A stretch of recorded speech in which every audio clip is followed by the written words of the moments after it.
Snubbed Liverpool star now a prisoner at Anfield after extraordinary counterclaims made. A remarkable report described a snubbed Liverpool player as a prisoner at Anfield, while other sources have adopted the polar opposite view. Liverpool's attacking ranks experienced wholesale change this summer.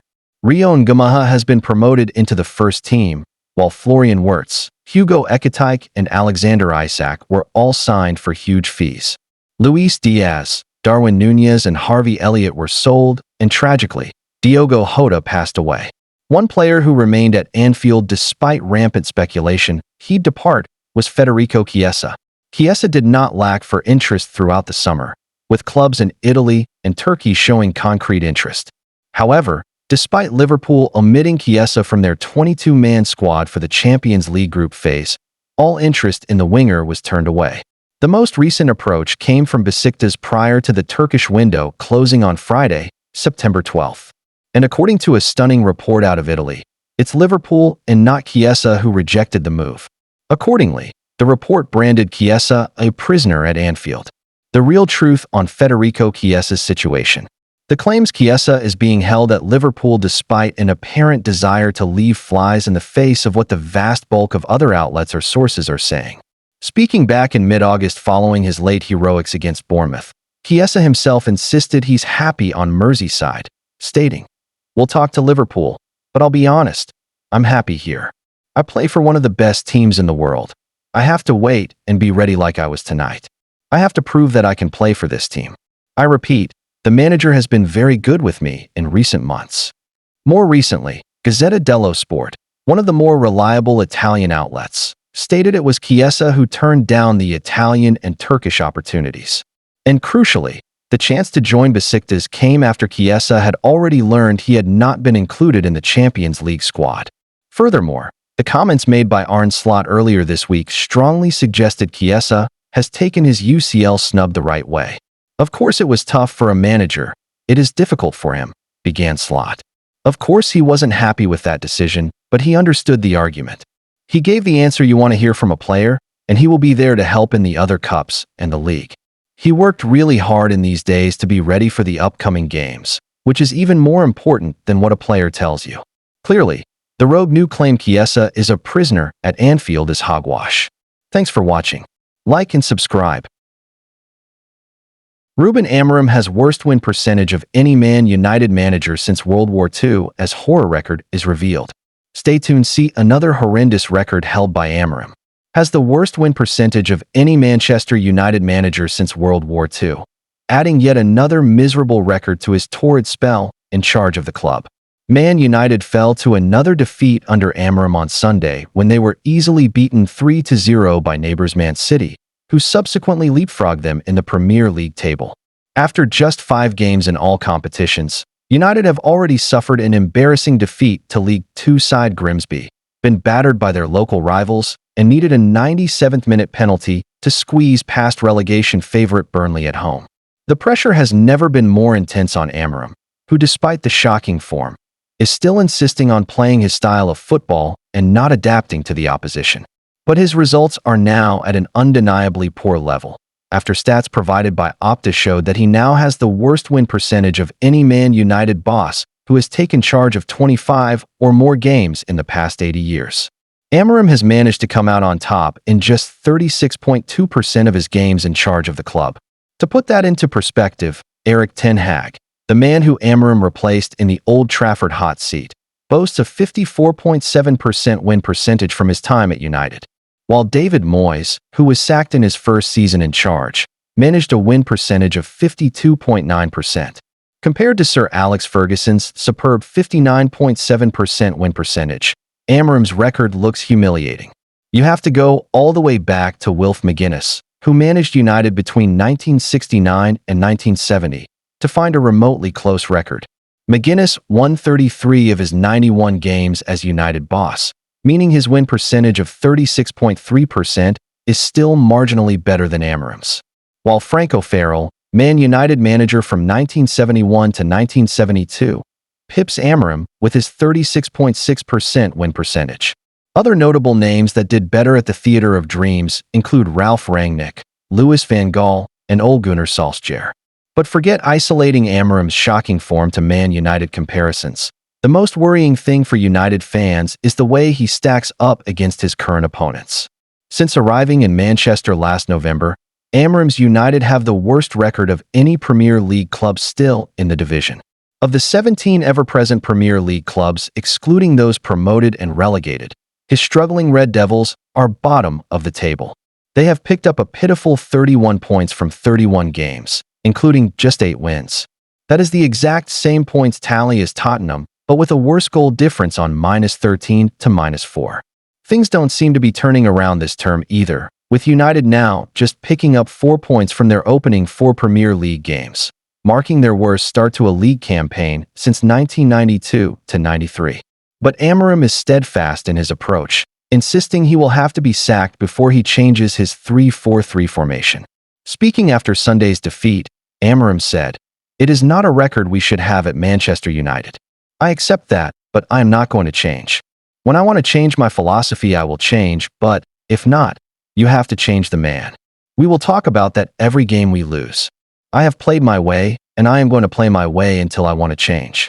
PL table since Amorim's first game. Thanks for watching. Don't forget to like and subscribe. I score a lot of goals against Marseille. Kylian Mbappé lays down challenge to Mason Greenwood and co ahead of Real Madrid's Champions League opener. Kylian Mbappé has sent an "I score a lot of goals against Marseille" to Mason Greenwood and co ahead of Real Madrid's Champions League opener. World Cup winner Mbappé will be lining up against opposition from his native France at Santiago Bernabéu on Tuesday, as Los Blancos get their European campaign for 2025-26 up and running in front of their own supporters. Mbappé waiting on first Champions League triumph. Mbappé is still waiting on the first Champions League triumph of his distinguished career, with the decision taken to swap Paris Saint-Germain for Real Madrid a year before ambitious League One giants finally got their hands on the most prestigious of prizes. How many goals has Mbappé scored this season? Los Blancos are determined to conquer the continent again this term, with Mbappé very much leading from the front. He has netted 4 goals through as many games at the start of the new season. Mbappé's record versus Marseille, goals and assists. He is now preparing to face Marseille, who are experiencing the league phase of elite European competition for the first time. Mbappé boasts an impressive record against the men from Stade Velodrome, registering 10 goals and 3 assists against them through 15 appearances for Monaco and PSG. What Mbappé said about facing Marseille again. Mbappé told Telefoot of facing familiar rivals. "I score a lot of goals against Marseille. They've changed a lot with a new project. Mehdi Benatia, director of football, is a friend. We'll see. It's cool to meet French teams again. Plus, we're playing at home, at the Bernabéu. It's nice. It's been a long time since they played in the Champions League. It's going to be nice to play against them. It's going to bring back good memories." Real Madrid's upcoming fixtures. Next up for Los Blancos. Mbappé was on target for Madrid in their latest fixture, as Xabi Alonso's side battled their way to a 2-1 victory over Real Sociedad with 10 men. After facing Marseille in midweek, they will remain on home soil for a Liga clash with Espanyol next weekend. Thanks for watching. Like and subscribe. Man City, not the same team, after entering new phase under Pep Guardiola. In conversation with Sky Sports' Pat Davison, striker Erling Haaland details what has changed at Man City since key players left and new ones joined this summer. Erling Haaland has admitted that Manchester City are not the same team anymore, and they must adapt a little as they enter a new phase under Pep Guardiola. 5 key players from City's treble-winning side, Kevin De Bruyne, Ilkay Gundogan, Kyle Walker, Ederson, and Manuel Akanji, left in the summer and took with them the experience of winning a combined 25 Premier League titles. In their place arrived new faces such as Ryan Cherki, Ryan Ait-Nouri, Tijani Reinders, James Trafford, and Gianluigi Donnarumma. Also gone from Pep's backroom staff are 3 important assistant coaches in Joan Malillo, Inigo Dominguez, and Carlos Vicens, replaced by Jurgen Klopp's former assistant manager Pep Lijnders and ex-City defender Kolo Touré. All this has meant that Haaland, who is in his 4th season at the Etihad, knows he must step up. A lot of important people left, so new people have to come in and make a difference, And people that have been here for years like me have to take more responsibility, says Holland in an exclusive interview ahead of Sunday's Manchester Derby, live on Sky Sports. I have to guide the team. I have to help the new ones to come in as quick as possible, because it's not easy to come into a new country and perform straight away. We need to help each other. We need to understand that the past is the past, and we're not the same team anymore. We have to use it in a positive way. We have other qualities now, and we have to adapt. In the end, the most important thing is we have to win games. City will be hoping to get back to winning ways after back-to-back Premier League defeats to Tottenham and Brighton. But questions remain over what this new iteration of City can offer. Pressed on the difference between this remodeled City side and teams of old, Holland says, "We played a way that we won everything, which was amazing, and now I think football is changing. You saw PSG and Liverpool last year just absolutely running over people, and you have to adapt. You have to, of course, stick to your principles, but you have to adapt a little bit with the people you play with." City have won 5 of their last 8 Premier League matches against Man United, but failed to win either game last season for the first time since 2020-21. In fact, United have inflicted 25% of Guardiola's total home league defeats as City boss. Holland knows that record needs improving. What's sure is City has to win things, he continues. We have to win games, and we have to fight for titles. That's what we have to do. As for pressure on himself, the Norwegian tends to take things in his stride. But that is not to say he never experiences nervous energy, especially ahead of big derby matches. It's a lot on me. I get it. I totally agree that's how it should be. Again, it's about finding positive things. It's about trying to turn it around and helping the team to achieve things. That's why I'm here. United head into Super Sunday's crunch match above City in the table for the first time in 5 years. And while vast amounts of attention might well be on the opposite ends of the pitch, new goalkeeping recruits Donnarumma and Man Utd Sen Lamens are in line for Premier League debuts. Holland wants to be sure he does his job with clarity. We have to perform. Say what you want, but we have to win games in the end. That's what we get paid for. I try to do everything I can, and I try to help the team as much as possible. No matter how the situation is, if you win every single game or lose every single game, you still have to try to be free in your mind. It's something I still have with me now. Thanks for watching. Stay for the next content. Don't forget to like and subscribe. Liverpool tipped to obliterate transfer record again with deal for £129 million star on for summer 2026. Liverpool manager Arne Slot is far from done at rebuilding his squad, with new reports revealing they are ready to advance in their push to sign Michael Olise from Bayern Munich, while Team Talk can analyze whether the France international would prove a suitable heir for Mo Salah. The Reds may have cantered to the Premier League title last season by a 10-point margin, but that did not stop Slot from significantly upgrading his side, launching an unprecedented £440 million outlay on several high-quality new signings.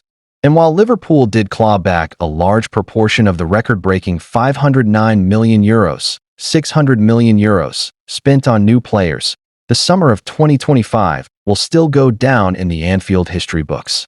During that time, the Reds have broken the British transfer record twice, first spending a £116 million package to lure Florian Wirtz to Anfield, and then, on deadline day, finally getting a deal over the line for Alexander Isak, with the Swedes' arrival from Newcastle setting them back an eye-watering £125 million, €144 million, $167.5 million. However, an even greater expense could be coming Liverpool's way as they prepare to consider life after Mo Salah, who recently signed a new deal to keep him at Anfield until summer 2027. With the Egyptian turning 33 over the summer, the Reds will be wary that he may not remain at the very top for much longer, and plans to replace him have recently seen them strongly linked with Olise. And with a clause in his Bayern Munich deal leaving them open for his departure from 2027, new reports in Germany believe the Reds could look to get ahead of that curve by bidding for him in 2026. According to German outlet Absolute Fußball, it would not be a big surprise to see Olise leave if someone pays in the region of £129 million for the former Crystal Palace man, a fee which would topple the cost on Isak were the Reds to sign him. Olise can continue to increase its market value, and next summer the World Championship is finally on the program. They wrote, "Will he be the cash cow of the Munich people?" Offers in the amount of 150 or 160 million euros from clubs of the quality class Paris Saint-Germain, Manchester City, or Liverpool FC would then not be a big surprise. Would Ollis prove a worthwhile successor to Mo Salah at Liverpool? Before asking whether Ollis could prove a worthy successor of Salah at Anfield, it's probably worth noting that the Reds could scour the globe and never find a player to match the incredible output the Egyptian has enjoyed while in the Premier League. Having shattered numerous records during his time on Merseyside, Salah currently sits third on their all-time top goalscorers list with 246 goals, still some 100 adrift of Ian Rush's record tally. Salah is also fourth on the all-time Premier League record goalscorer list. His current tally of 187 trails Alan Shearer's record 260 mark by 73 at the time of writing. Ollis, still only 23, has made huge strides with 43 goal contributions last season and 4 goals in 4 games this term. Now the star of his Bundesliga side, he is seen as a top talent. Liverpool, unafraid to spend big, could view him as Salah's long-term heir, even if it takes a record £129 million move. How Salah and Ollis compared last season. Games. Ollis 34, Salah 38. Goals. Ollis 12, Salah 29. Assists. Ollis 15, Salah 18. Take-ons completed per 90 minutes. Ollis 2.8, Salah 1.6. Crosses completed per 90 minutes. Ollis 0.7, Salah 0.5. Touches in opposition box per 90 minutes. Ollis 6.3, Salah 10.6. Shot accuracy. Ollis 62.1%, Salah 58.7%. Thanks for watching. Like and subscribe.